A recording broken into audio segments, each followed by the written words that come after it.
महामेट्रो रेल्वेच्या माजीवाडा ठाणे येथील कार्यालयात ईडन वुड्स रहिवाशांचे शिष्टमंडळ, महामेट्रोचे संचालक श्रावण हर्डीकर, कार्यकारी संचालक सुरेश पाखरे, ॲडमिनिस्ट्रेटिव्ह अधिकारी आणि खासदार नरेश म्हस्के यांच्या उपस्थितीमध्ये रिंग मेट्रो मार्गाबद्दल स्थानिक जागेमध्ये बदल संदर्भात सविस्तर चर्चा करण्यात आली।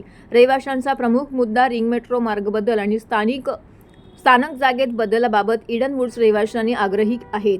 खासदार नरेश म्हस्के म्हणाले की लोकप्रतिनिधी म्हणून नागरिकांच्या समस्या योग्य पद्धतीने संबंधित अधिकाऱ्यापर्यंत पोहोचवणं आणि त्यावर तोडगा काढण्यासाठी पाठपुरावा करणं ही आपली जबाबदारी आहे।